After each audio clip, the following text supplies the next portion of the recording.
We all know that Bright is the adventure capital of Victoria, and every year there's over 130 different calls for assistance in our area. So this week I'm hanging out with the local SES, who are the people that respond to those calls, to learn a little bit more about who's in the team and what they get up to. Monday night training night here at the shed. There's a lot going on. These guys don't mess around. It's pretty interesting to see the diverse range of things that these guys do.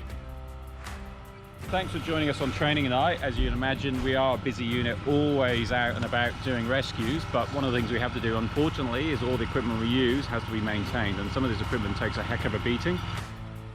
We're just doing a quick audit pack for all the casualty handling, but as you can imagine, it's quite busy and chaotic when we get a call out. In some cases we've got 8 minutes to roll, so we need to know where everything is pretty quickly. Got to do it in under a minute. In under a minute? I'm trying to make it tight. We've got about 30 active members from all walks of life. Our youngest members are the cadet members, 16 years of age, right up to 80 years of age.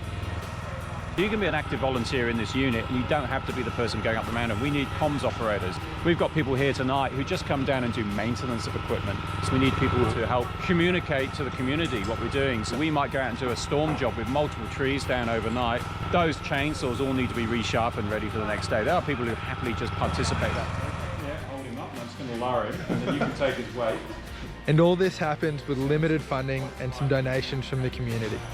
People who join the SES are people who really would like to engage with giving something back to the community in which they live in. We belong to this community, and we want to help them in terms of times of need, of when they are looking for assistance. When things are beyond their control, that's where we come in, and that's where we are able to provide an assistance to the community. And basically what it is, because we live in the community, we want to give back to the community. It's as simple as that. It was starting to get dark, so it was a perfect time to demonstrate why so much care is taken to maintain equipment. As much as they're a staged opportunity here, you know, we put this car on its roof, they're never as easily accessible as that. Often they're down a ravine, wrapped around a tree. Access is difficult, we're working in a difficult environment. It'll do itself, it'll move, you've got no control over that, just let it move. Yep. Whilst we've got this amazing training facility, the real life sometimes is a lot more dramatic and a lot more challenging. The last thing I wanted to find out is what happens when there's a real emergency situation. We have to be at the door and rolling within about 8 minutes. So people live in this town, we've got to dash down here, jump in the truck and out the door, lights and sirens on the way, because it's usually determined life-threatening. And then we get other jobs which maybe we don't rush because we've got to think it through. It could be a wilderness extrication. We've got to pack a load of gear, we've got to think about the weather conditions. So the pager will come through, will give us a bunch of code. It also gives us a whole series of map references. Without doubt, the best thing anyone can do is the Emergency Plus app. That Emergency Plus app, immediately when you're talking to the 000 operator, will tell you your latitude and longitude. If you really struggle with all of that, there's what we call what 3 words. The 3 words will give you an exact location. If you can just get that to the 000 operator straight away, we're on our way and we can pretty much get an accurate location on you straight away. Tonight's been a real eye-opener for the diverse range of things that the SES do. They've just said that they're going to run a scenario sometime this week, which I'll be able to tag along to. So yeah, really looking forward to seeing a bit more of what they do in person. Yep. All done for the night? Yeah, I think so. I just got a message from the SES and I gotta go. This coffee and croissant are gonna have to wait. We've got a 46-year-old male mountain bike accident at the top of Up and Adam. I believe he's possibly got concussion. Ambulance is on way, but it's coming from Myrtlewood, so they're probably not going to be there when we get there.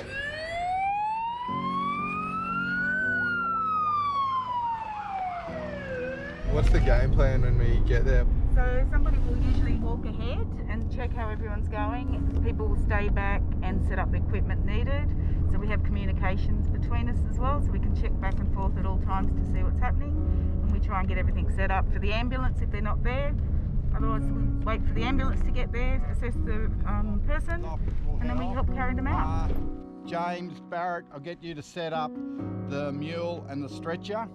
The rest of you... So I've just done a quick briefing. I've been given blankets to carry down, and we're just getting the kit ready, head down to the casualty. All right, let's go. Watch your feet, it's loose underfoot. Mind, there's a rock.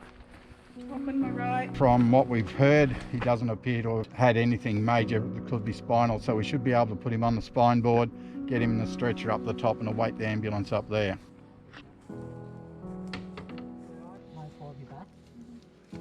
So at the point in the rescue where somebody from the SES has come down here first to assess the casualty, the paramedics have got to them and assessed them, and now it's the SES job to get the casualty up to the road or to a point where the casualty can then be taken to hospital. They've got to carefully lift them onto the spine board and then get them out through this sort of terrain. 1, 2, roll. Can you feet up as quick as possible, please? So they've just transferred the patient from the spine board onto the mule to the carrier. It's pretty awesome to see just all these people from different walks of life, locals. Everybody ready? Who've devoted huge amounts of their time to help the community and all the people that come and visit our town.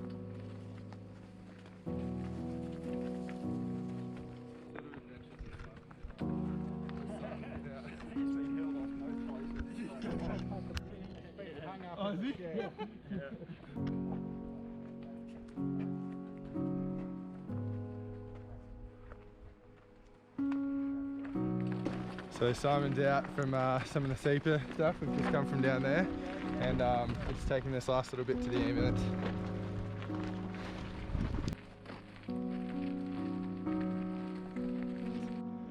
Just an awesome crew of people from all different walks of life in the local community, and given all the activities and things that I love about the area, it's just so comforting knowing that there's other members of the community that are out there doing this sort of work. And if you are interested in learning a bit more about the SES and how you can be involved, get in touch with your local SES. So what inspired you to get involved with the SES? Well, I went and watched an adventure film and I said, I want more adventure in my life. And the next thing I know, Les Doyle's taken me caving, made me join SES, and I've had a fabulous time. It's full of good people, good way to get some new skills and lots of confidence. Come and join. The real reason I joined was because my late wife said to me, you need to join the SES. And I said, why is that? She said, because you'll need some support.